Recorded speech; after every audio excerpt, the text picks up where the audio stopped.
बर्फबारी से हिमाचल में ग्राम्फू काजा समदो सहित 146 सड़कें बंद, 143 बिजली ट्रांसफार्मर भी ठप। हिमाचल प्रदेश में सामरिक लिहाज से महत्वपूर्ण चीन सीमा से सटा ग्राम्फू काजा समदो मार्ग बर्फबारी के चलते अगले आदेश तक बंद कर दिया गया।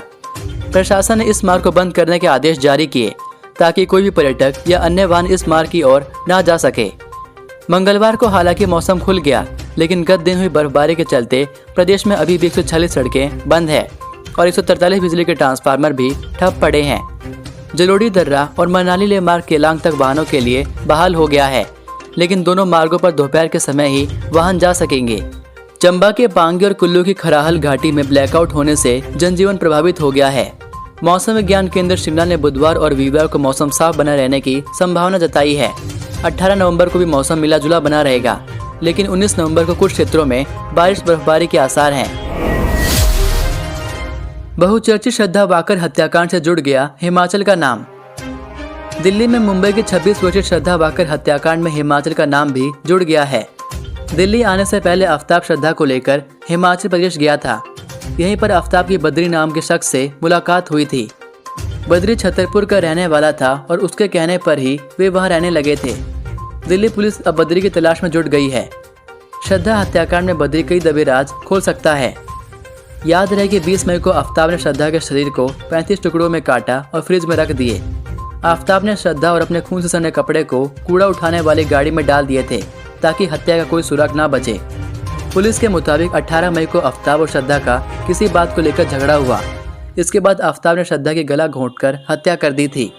आफ्ताब ने हत्या के अगले दिन 300 लीटर वाला नया फ्रिज खरीदा और शव को उसने उसमें रख दिया। घर में रखे शव के टुकड़ों से बदबू न आए, इसके लिए उसने रूम फ्रेशनर और अगरबत्ती का भी इस्तेमाल किया। 200 मीटर खाई में गिरी कार, दंपति की मौत, बेटी लापता। हिमाचल प्रदेश के किन्नौर के यूला संपर्क मार्ग पर बस स्टैंड के नजदीक कार के 200 मीटर गहरी खाई में गिरने से दंपति की मौत हो गई है, जबकि बेटी अभी तक लापता है। हादसा उस समय हुआ जब परिवार टापरी बाजार से यूला अपने घर की ओर जा रहे थे। हादसे के बाद पुलिस और स्थानीय बचाव कार्य में लगे हुए हैं और देर शाम तक बेटी की तलाश जारी थी। पुलिस ने इस संबंध में मामला दर्ज कर छानबीन शुरू कर दी है। पुलिस थाना टापरी से मिली जानकारी के अनुसार मामला मंगलवार का है, जब दंपति टापरी बाजार से अपने घर यूला की ओर कार में सवार जा रहे थे। इसी बीच बस स्टैंड से थोड़ी दूर पर चालक वाहन से नियंत्रण खो बैठा और गाड़ी 200 मीटर गहरी खाई में जा गिरी।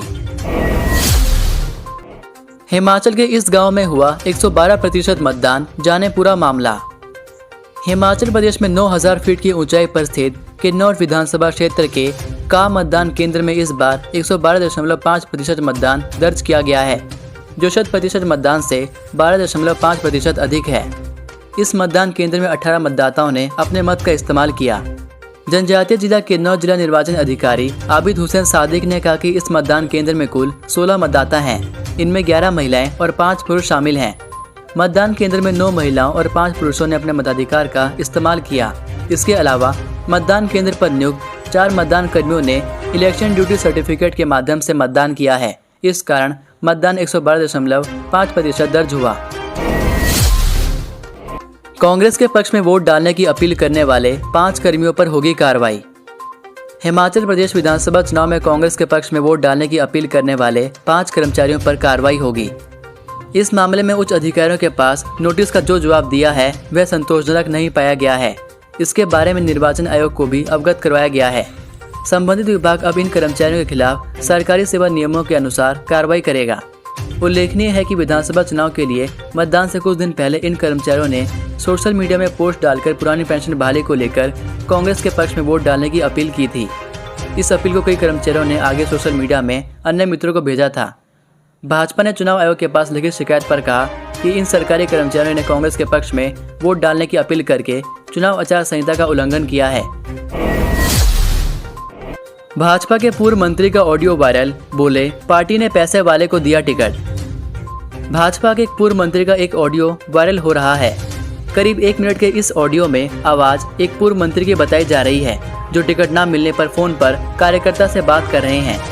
पूर्व मंत्री पूछ रहे हैं कि क्या हालचाल है चुनाव का, किस ओर झुकाव है। इस पर कार्यकर्ता कहता है कि आप बताओ।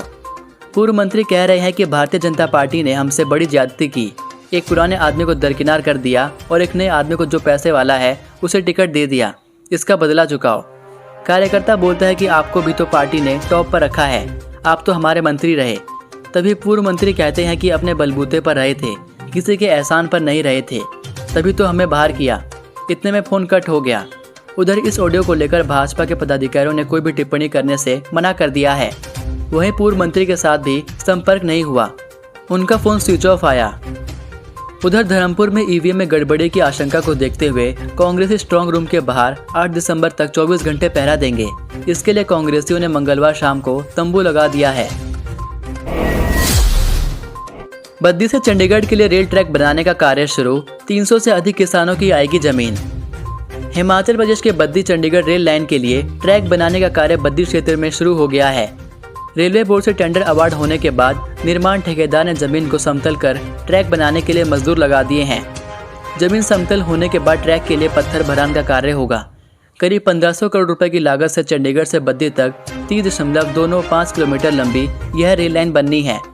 प्रदेश के सबसे बड़े औद्योगिक क्षेत्र के लिए रेलवे लाइन बिछने से उद्योगों को काफी राहत मिलने वाली है।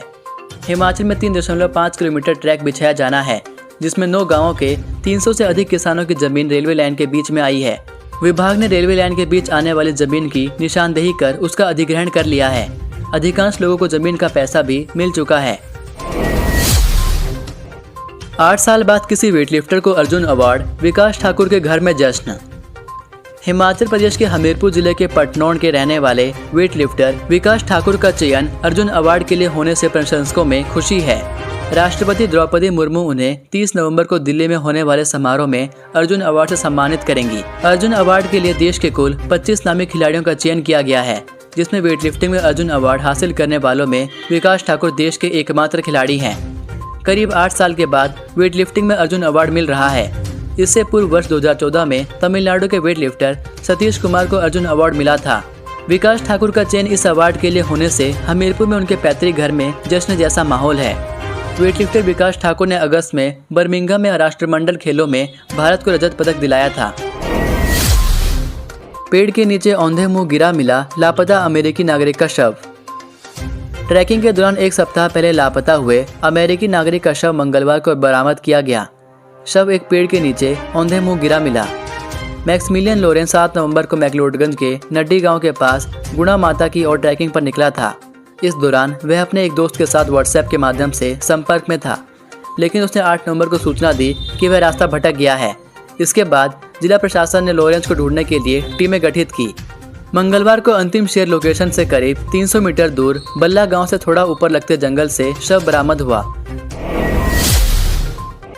4 रजत पदक जीतकर मनाली पहुंची अंतर्राष्ट्रीय स्कीयर आंचल, बोली ओलंपिक में देश के लिए खेलना लक्ष्य है। भारत के लिए दुबई से 4 रजत पदक लेकर स्कीयर आंचल मनाली पहुंच गई हैं। आंचल ठाकुर ने कहा कि विभिन्न वर्ग में उन्होंने 4 पदक भारत की झोली में डाले। उन्होंने कहा कि भारत में शीतकालीन खेलों के लिए मूलभूत सुविधाओं का अभाव है। रेतीले देश दुबई में कृत्रिम बर्फ के बीच शीतकालीन खेल हो रहे हैं। हमें प्रकृति ने जो दिया है उसका दोहन कर ऐसी सुविधा जुटाने के प्रयास किए जाने चाहिए।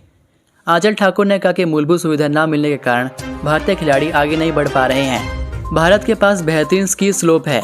भारत को दुबई जैसे देश से सीखने की जरूरत है।